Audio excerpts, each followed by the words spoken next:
Everyone, स्वागत है आप सबका मेरे यूट्यूब चैनल पे। तो कैसे हैं आप सब लोग? आई होप आप सब अच्छे होंगे।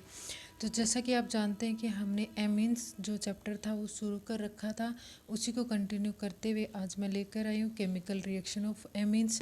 एमीन्स की केमिकल प्रॉपर्टी, एमीन्स की केमिकल रिएक्शन के बारे में हम यहाँ पे बात करेंगे। तो चलिए वीडियो को स्टार्ट करते हैं। तो देखिए यहाँ पे क्या है कि difference in electronegativity between nitrogen and hydrogen atom, यानी हाइड्रोजन और नाइट्रोजन के बीच का जो इलेक्ट्रोनेगेटिविटी का डिफरेंस है उसकी वजह से, और जो उस नाइट्रोजन के ऊपर जो लोन पेयर प्रेजेंट है उसकी वजह से उस नाइट्रोजन का जो नेचर होता है वो रिएक्टिव नेचर का होता है। एमीन उस नाइट्रोजन की वजह से वो नाइट्रोजन एमीन को क्या बना देता है, रिएक्टिव बनाता है, और इसी वजह से वो डिफरेंट टाइप ऑफ रिएक्शंस जो है शो करता है, जो हम पढ़ेंगे आगे। और एक यहाँ पे हमें याद रखना है कि जो हमारे प्राइमरी है, सेकेंडरी और टर्सरी एमीन है, ये डिफरेंट टाइप की रिएक्शंस देते हैं। इसका कारण क्या होता है, इसमें क्या होता है कि the number of hydrogen atom attached to nitrogen atom also decide the course of reactions of amines, यानी जो हाइड्रोजन एटम जिसके कितने हाइड्रोजन एटम प्रेजेंट है वो डिसाइड करेगा कि जो हमारी एमीन है वो कौन कौन सी रिएक्शन शो करती हैं। तो इसीलिए जो प्राइमरी, सेकेंडरी और टर्सरी एमीन वो अलग अलग रिएक्शन देती हैं हमें यहाँ पे। तो हम यहाँ पे पढ़ेंगे, जो फर्स्ट पॉइंट है हमारा वो होता है basic character of amines. Amines के बेसिक करेक्टर देखेंगे तो amines being basic in nature react with acid to form salt, यानी एमीन जो है बेसिक नेचर का होता है, ये हमें पता चलता है जब हम उसको एसिड के साथ रिएक्शन करवाते हैं तो वो साल्ट का फॉर्मेशन करता है। जैसे यहाँ पे दो रिएक्शन दे रखी है, दोनों में हमने एमीन लिया है, एमीन की रिएक्शन हमने एसिड के साथ करी तो यहाँ पे एक साल्ट बना लेता है, क्योंकि जो एसिड और बेस रिएक्शन से प्रोडक्ट क्या बनता है, साल्ट ही बनता है हमेशा। तो ये भी क्या है, ये बेस है, एनिलीन है, एरोमेटिक एमीन जो HCl के साथ रिएक्शन करके ये भी क्या बना रही है, साल्ट बना रही है। अब यहाँ पे हम देखेंगे कि हमें पेरेंट एमीन वापस चाहिए, तो उसमें हम क्या कर देंगे कि जो हमारा एमीन बना, जो एमीन से साल्ट बना है उस साल्ट में हम बेस डाल देंगे तो वापस पेरेंट एमीन हमें मिल जाता है। और इसमें क्या करेंगे हम नेक्स्ट देखते हैं कि जो नाइट्रोजन होता है उसके ऊपर हमें पता है एक लोन पेयर प्रेजेंट होता है, एक unshare pair of electron present होता है, उस वजह से जो नाइट्रोजन होता है वो as a Lewis base behave करता है। क्योंकि लिविस ने डेफिनेशन दी थी एसिड और बेस की, जिसमें क्या होगा कि जिसके ऊपर लोन पेयर प्रेजेंट होगा वो क्या करेगा, बेस की तरह बिहेव करेगा, और जिसके ऊपर इलेक्ट्रॉन की कमी होगी, पॉजिटिव चार्ज होगा, जो इलेक्ट्रॉन को एक्सेप्ट कर सकता है, उसको उसने एसिड बोला था, तो वो हमारा एसिड होता है। और जो लोन पेयर डोनेट करेगा वो बेस हो जाता है। तो यहाँ पे लोन पेयर इसके ऊपर प्रेजेंट है, इलेक्ट्रॉन प्रेजेंट है तो वो डोनेट भी करेगा। इसीलिए जो एमीन हम पढ़ते हैं उसका नेचर कैसा होता है, वो बेसिक नेचर की होती है। एमीन जो होता है वो बेसिक नेचर का होता है।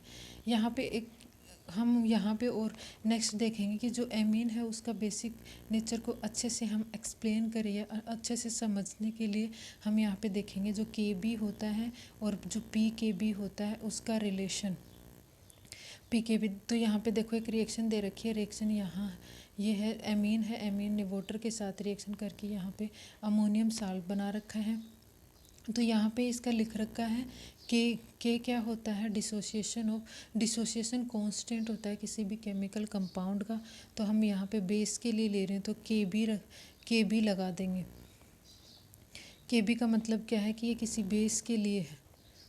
यहाँ पे देखो के बी है तो ये बेस के लिए है, और इसका फॉर्मूला क्या होता है, हम कैसे लिखते हैं, बेस के लिए लिख रहे हैं कि base dissociation constant of chemical compound. तो यहाँ पे हम क्या करेंगे, इसका फॉर्मूला होता है कंसंट्रेशन ऑफ प्रोडक्ट अपॉन में कंसंट्रेशन ऑफ रिएक्टेंट।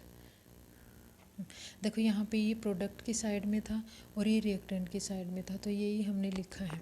अब यहाँ पे रिलेशन क्या होता है दोनों की वैल्यू के बीच में, तो ये फॉर्मूला दे रखा है, यहाँ पे देखो ये रिलेशन दे रखा है, जो पी के बी वैल्यू होती है वो minus log K B value, ये रिलेशन होता है। यानी यहाँ पे क्या होगा कि larger the value of K B and smaller value of P K B the strong is base, यानी अगर हमारी जो के बी है उसकी वैल्यू ज़्यादा होगी और जो पी के बी की वैल्यू कम होगी तो हमारा जो कंपाउंड होगा वो स्ट्रॉन्ग बेस होता है। ये हमें याद रखना, उल्टा रिलेशन होता है, इसीलिए यहाँ पे ये माइनस का साइन जो है वो दिखा रखा है। इसका मतलब इसकी कम वैल्यू होगी तो इसकी ज़्यादा होगी, इसकी ज़्यादा होगी तो इसकी कम वैल्यू होगी, ये हमें याद रखना। और स्ट्रॉन्ग कब होगा, जब Kb की वैल्यू ज़्यादा और Pkb की वैल्यू कम होगी, तब हमारा कंपाउंड या हमारा जो भी प्रोडक्ट है वो क्या रहेगा, स्ट्रॉन्ग बेस रहेगा हमारा कंपाउंड। नेक्स्ट हम यहाँ पे देखेंगे इसकी जो हमारा कंपाउंड है उसकी स्ट्रक्चर और उसकी बेसिसिटी में क्या रिलेशन होता है, क्योंकि जब हम देखते हैं कि उसकी स्ट्रक्चर चेंज होती है तो बेसिसिटी भी चेंज हो जाती है। जैसे हम पढ़ते हैं एल्किल एमाइन और अमोनिया, यानी एल्कामाइन और अमोनिया, इन दोनों के बीच में क्या डिफरेंस है, इन दोनों की जो बेसिसिटी है वो अलग अलग क्यों होती है, क्योंकि यहाँ पे हम देखते हैं कि इन दोनों की जो स्ट्रक्चर होती है ना उसमें डिफरेंस होता है। जो एल्का एमीन है उसके ऊपर तो एल्काइल ग्रुप जुड़ा हुआ है और जो एमीन है उस पर हाइड्रोजन जुड़ा हुआ है। तो एल्काइल ग्रुप का हमें पता है नेचर कैसा होता है, वो इलेक्ट्रॉन रिलीज करने वाला नेचर होता है उसका, यानी वो इस नाइट्रोजन के ऊपर और इलेक्ट्रॉन रिलीज करेगा, जिस वजह से क्या होता है ये जो अपने लोन पे रहे वो उसको आसानी से डोनेट कर देगा हाइड्रोजन को। लेकिन जब हमारा अमोनिया है उसके पास तो इलेक्ट्रॉन रिलीजिंग ग्रुप नहीं है, तो वो अपने इलेक्ट्रॉन आसानी से डोनेट इसको नहीं करेगा बट इतना आसानी से नहीं करेगा। इसलिए तो हम पढ़ते हैं कि जो स्ट्रॉन्ग बेस होता है वो अपने इलेक्ट्रॉन इजीली डोनेट कर देता है और जो वीक होता है वो आसानी से डोनेट नहीं करता। इसीलिए यहाँ पे दोनों में कंपैरिजन देखेंगे तो हमारा जो एमीन होगा वो मोर बेसिक होगा एज कम्पेयर टू अमोनिया। तो हमें ये याद रखना है, ये जो डिफरेंस आया वो किसकी वजह से आया, इनकी स्ट्रक्चर की वजह से आया है।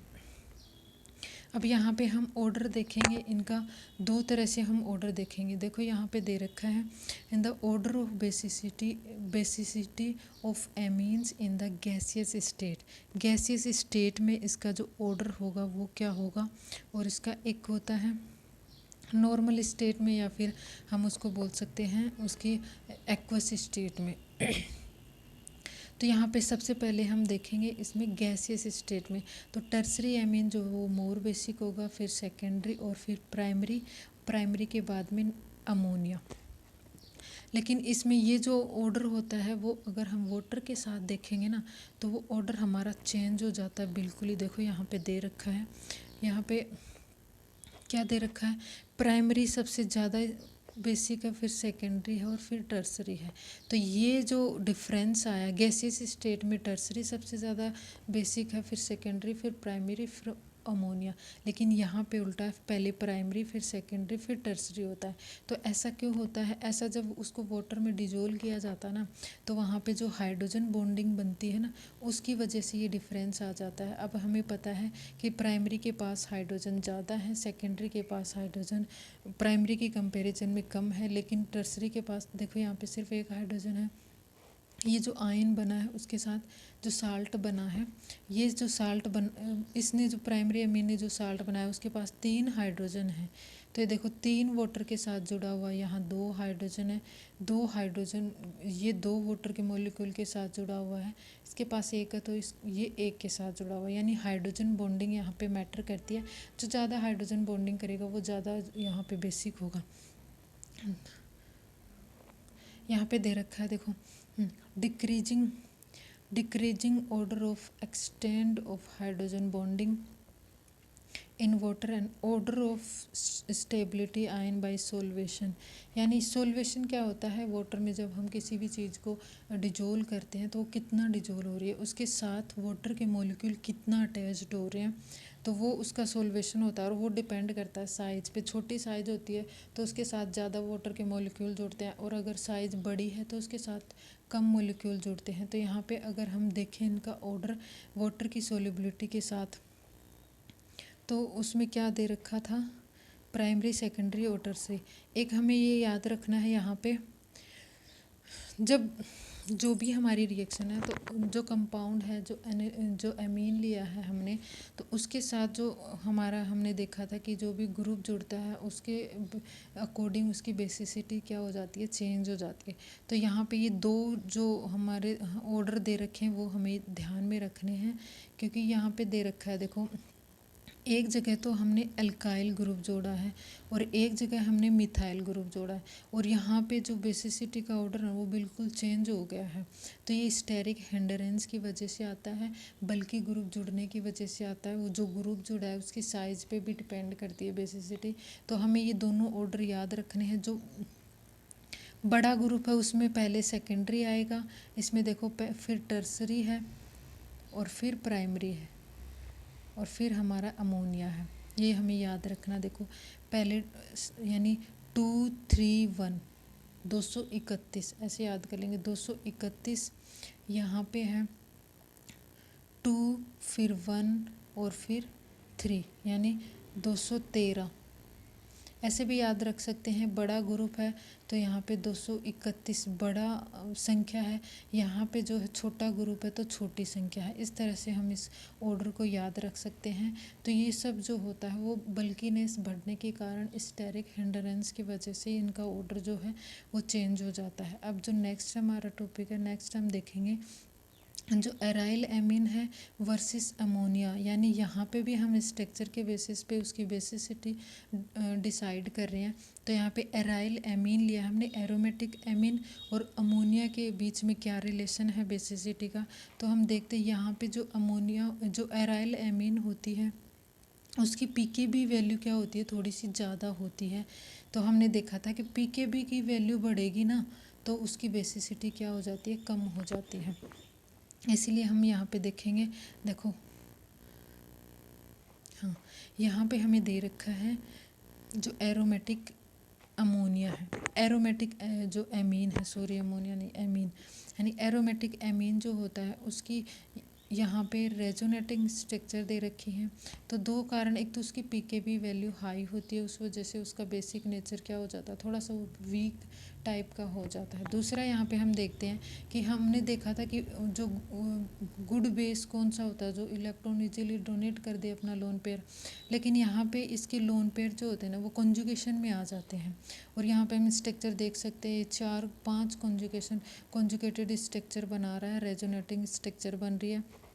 इस वजह से जो एनिलीनियम आयन बना है ना वो क्या हो जाता है, स्टेबल हो जाता है। हमने पढ़ा है कि रेजोनेटिक स्ट्रक्चर जितनी ज़्यादा बनते हैं उतना ज़्यादा हमारा कंपाउंड क्या हो जाता है, स्टेबल हो जाता है। दूसरा हमें ये याद रखना है कि अगर इसमें क्या होता है कि इसके लोन पेयर जो है ना वो कॉन्जुगेशन में आ जाते हैं तो वो आसानी से डोनेट नहीं करेंगे।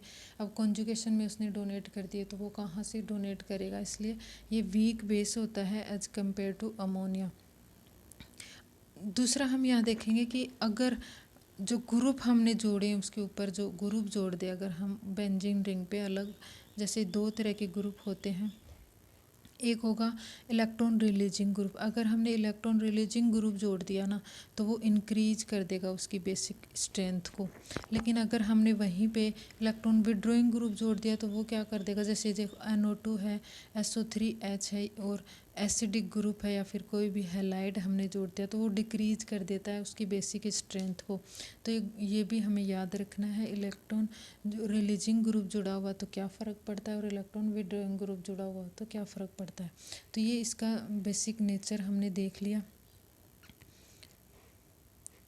तो आगे हम करेंगे नेक्स्ट वीडियो में। इस वीडियो में इतना ही। अगर वीडियो पसंद आया तो वीडियो को लाइक करें, चैनल को सब्सक्राइब कर ले। Thank you for watching my channel.